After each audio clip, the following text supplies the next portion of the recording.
नमस्कार. पश्चिम बंगालची सत्ता आपल्या हाती यावी यासाठी भाजपनं जंग पछाडलं. भाजपनं मायन्यूट प्लॅनिंग केलं. भाजपनं 5 वर्ष पश्चिम बंगालमध्ये ठाण मांडून बसून सगळं लक्ष घातलं, संघानं काम केलं आणि या सगळ्याची परिणिती काय, या सगळ्याचं फलित काय, तर पश्चिम बंगाल भाजपच्या आज हातात आलाय. या भाजपला पश्चिम बंगाल हातात देण्यासाठी सगळ्यात महत्त्वाचं काम केलं किंवा शिल्पकार या विजयाचे राहिले ते म्हणजे शुभेंदू अधिकारी. शुभेंदू अधिकारी हे ममता बॅनर्जींचा राईट हँड किंवा तृणमूल काँग्रेसमधला दुसऱ्या क्रमांकाचा नेता इथपासून ते भाजपचा पहिल्या क्रमांकाचा किंवा मुख्यमंत्री पदाचा दावेदार अशी झालेली जी ओळख आहे किंवा असा झालेला जो शुभेंदू अधिकारींचा प्रवास आहे त्याच्याविषयी या व्हिडिओमध्ये सविस्तर बोलूया. त्यामुळे हा व्हिडिओ शेवटपर्यंत नक्की बघा. शुभेंदू अधिकारी, वय 55, पश्चिम बंगालमधलं तृणमूल काँग्रेसमधलं असं नेतृत्व जे ममता बॅनर्जी नंतर दुसऱ्या क्रमांकावरचं नेतृत्व. अख्खं आयुष्य त्यांनी राजकीय आणि सामाजिक कार्यालाच वेचलं. त्यांच्या आयुष्यावर 3 नावांचा खूप प्रभाव राहिला, 3 व्यक्तिमत्वांचा खूप प्रभाव राहिला. एक तर सतीश समंता, दुसरं सुशील धारा आणि अजय मुखर्जी. या 3 व्यक्तिमत्वांचं त्यांच्या आयुष्यावर खूप प्रभाव राहिला. खूप चांगली घडण त्या तिघांनी शुभेंदू अधिकारी यांची केली.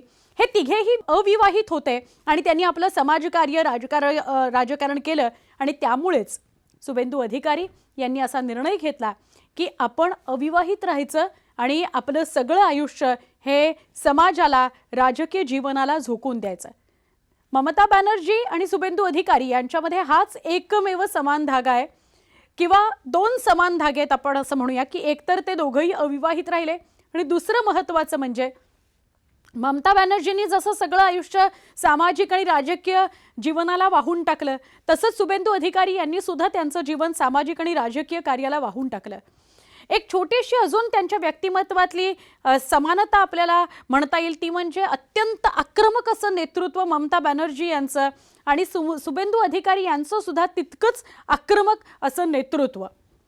आता शुभेंदू अधिकारी हे तृणमूल काँग्रेस पक्षामध्ये कसे काय गेले किंवा तृणमूल काँग्रेस पक्ष हा कसा काय पुढे आला तर त्याचं सुद्धा कारण शुभेंदू अधिकारीच आहेत. ममता बॅनर्जी यांच्याबरोबर तृणमूल काँग्रेसमध्ये काम करत असताना नंदीग्रामचं जो आंदोलन होतं त्या आंदोलनामध्ये म्हणजे नंदीग्रामचं आंदोलन असं आहे ज्याने तृणमूल काँग्रेसला सत्तेपर्यंतची वाट सोपी करून दिली आणि त्यातलं नंदीग्रामचं आंदोलन उभं करण्यासाठीचं जे मोठं काम आहे ते शुभेंदू अधिकारी यांनी केलं. नंदीग्राम आंदोलनाचे शिल्पकारच आहेत शुभेंदू अधिकारी. 2007 मध्ये डाव्या आघाडी सरकार विरोधात हे नंदीग्राम आंदोलन उभं राहिलं. नंदीग्राम आंदोलन काय होतं तर नंदीग्राममध्ये प्रस्तावित केमिकल हब उभं राहणार होता आणि त्यासाठी जमीन अधिग्रहित करायची होती. त्या जमीन अधिग्रहणाला ममता बॅनर्जींचा तृणमूल काँग्रेसचा विरोध होता आणि त्यासाठी मोठं आंदोलन जे उभं केलं ते शुभेंदू अधिकारी यांनी उभं केलं आणि त्यामध्ये जसं सुरुवातीला मी म्हटलं की तृणमूल काँग्रेसला सत्तेपर्यंत पोहोचवलं या नंदीग्राम आंदोलनानं आणि त्यात एक मोठा चेहरा म्हणून नेता म्हणून उभे राहिले ते शुभेंदू अधिकारी, अत्यंत जवळचे ममता बॅनर्जी यांचे.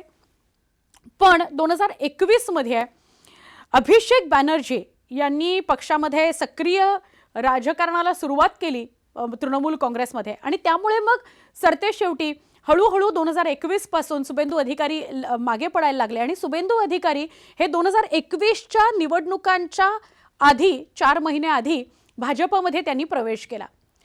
4 महिन्याआधी त्यांनी भाजपमध्ये प्रवेश केला तेव्हा भाजपच्या 4 जागा होत्या. म्हणजे 2021 आधी भाजपच्या पश्चिम बंगालमध्ये 3 किंवा 4 जागा होत्या.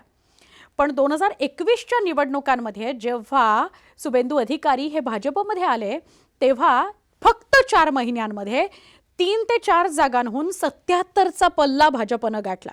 हे फक्त शुभेंदू अधिकारी यांनी शक्य करून नाही दाखवलं पण शुभेंदू अधिकारी यांचा खूप मोठा वाटा होता. 3 पासून 77 पर्यंत जागा भाजपच्या निवडून आणायच्या. यामध्ये भाजप गेल्या 10 वर्षांपासून पश्चिम बंगालमध्ये काम करताय, मायन्यूट प्लॅनिंग करताय आणि त्या भागात पोहोचतंय जिथे काँग्रेसचं वर्चस्व होतं, तृणमूल काँग्रेसचं वर्चस्व होतं. त्यामुळे हे भाजपचंही यश होतंच पण 3 पासून 77 पर्यंत एवढा मोठा पल्ला गाठला तो शुभेंदू अधिकारी यांच्या कामामुळे, ते लोकांपर्यंत ज्या पद्धतीने पोहोचत होते, भाजपला पोहोचवत होते, त्यामुळे सुद्धा. आता त्यावेळेला ते नंदीग्राम मधून उभे राहिलेले होते आणि 2021 मध्ये नंदीग्राम मधून उभे राहून त्यांनी ममता बॅनर्जी यांना नंदीग्राम मतदारसंघात पाडलं, पराभव केला त्यांचा.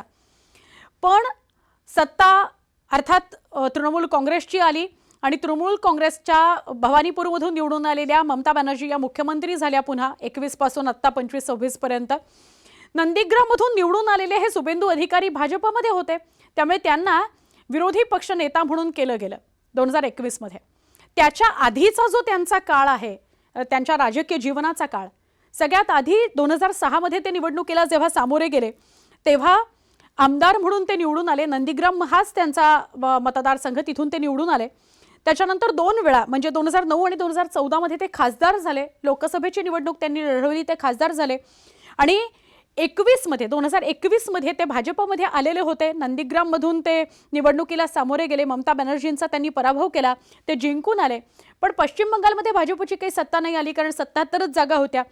ममता बॅनर्जींची सत्ता आली, भवानीपूरमधून त्या निवडून आलेल्या होत्या आणि त्यामुळे त्या मुख्यमंत्री झाल्या. यावेळेला पुन्हा असं झालं, म्हणजे 2026 मध्ये पुन्हा असं झालं. या 5 वर्षांमध्ये शुभेंदू अधिकारींनी खूप काम केलं भाजपसाठी आणि प्रत्येक ठिकाणी पोचण्यासाठी, जसं संघ पोचला पश्चिम बंगालमध्ये भाजपला मोठं करण्यासाठी, जसं भाजपनं स्वतः मायन्यूट प्लॅनिंग केलं, अमित शहा तिथे स्वतः राहून त्यांनी प्लॅनिंग केलं आणि त्याचप्रमाणे शुभेंदू अधिकारींनी सुद्धा काम केलं. त्यामुळे यावेळेला खूप मोठ्या प्रमाणात म्हणजे 92% इतकं मतदान पश्चिम बंगालमध्ये झालं होतं आणि त्यावेळेला थोडीशी अशी चर्चा सुरू झाली होती की सत्ता पालट यावेळेला होईल की काय. आपण बोलत होतो शुभेंदू अधिकारी यांच्याविषयी. तर शुभेंदू अधिकारी यांचं व्यक्तिमत्व कायमच आक्रमक राहिलेलं आहे आणि त्यांचं जे राजकारण आहे ते एक साधारण सतत सक्रिय राहणं हा त्यांचा स्वभाव राजकारणातला, सामाजिक जीवनातला, आणि आक्रमक भूमिका, त्यांची स्पष्ट भूमिका, आक्रमक भूमिका, यामुळे त्यांचं व्यक्तिमत्व खूप खुलून पुढे आलं. ममता बॅनर्जींनंतर त्यांच्याकडेच बघितलं जात होतं, पण ममता बॅनर्जींचा जो पुतणी आहे तो अभिषेक बॅनर्जी हा सक्रिय झाला तृणमूल काँग्रेसमध्ये. हा ममता बॅनर्जींच्या रणनीतीचा पण भाग असेल. त्यामुळे मग शुभेंदू अधिकारी थोडे मागे पडले आणि मग ते 2021 मध्ये भाजपमध्येच आले. तर या 5 वर्षांमध्ये शुभेंदू अधिकारी यांनी खूप चांगल्या पद्धतीनं भाजप जागोजागी पोचवण्याचं काम केलं, भाजप रुजवण्याचं काम केलं आणि त्याचं फलित काय झालं बघा. 3 वरून 77 वर 2021 मध्ये आलेली भाजप आजच्या घडीला भाजप 200 पर्यंत पोचलेली आहे. भाजपचं हे स्वतःचं पक्षाचं व्यक्तिगत यश आहेच, पण शुभेंदू अधिकारी यांचे सुद्धा हे यश आहे. ते शिल्पकार आहेत या विजयाचे. त्यांच्यावरच सगळी भिस्त ठेवली गेलेली होती. त्यांच्याच नेतृत्वात पश्चिम बंगालची लढाई भाजपनं लढलेली होती. स्वतः शुभेंदू अधिकारी हे नंदीग्राम आणि भवानीपूर दोन्ही ठिकाणांहून उभे राहिले. नंदीग्राममध्ये सुद्धा त्यांनी ममता बॅनर्जींना यावेळी हरवलं पुन्हा एकदा आणि भवानीपूरमधून सुद्धा हरवलं.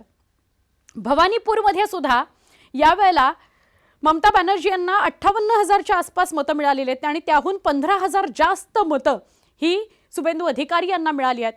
त्यामुळे जो एकेकाळी ममता बॅनर्जींचा राईट हँड होता तोच 55 वर्षांचा शुभेंदू अधिकारी आज 71 वर्षांच्या ममता बॅनर्जींची 15 वर्षांची सत्ता उलथवून टाकतो. अप्रतिम असं काम करतो. नंदीग्राममध्ये जिंकून येतो, भवानीपूरमध्ये म्हणजे ममता बॅनर्जींच्या मतदारसंघामध्ये सुद्धा निवडून येतो. ममता बॅनर्जींच्या स्वतःच्या मतदारसंघात जिथे ते इतकी वर्ष निवडून येत आहेत तिथे त्यांना 15,000 मतांनी मागे सारतो, लीड घेतो 15,000 मतांची. असे हे शुभेंदू अधिकारी आता मुख्यमंत्री पदाचे दावेदार असणार का? भाजप या विजयाचा शिल्पकार म्हणून त्यांना मुख्यमंत्री बनवणार का? हे बघणं फार फार महत्त्वाचं आहे.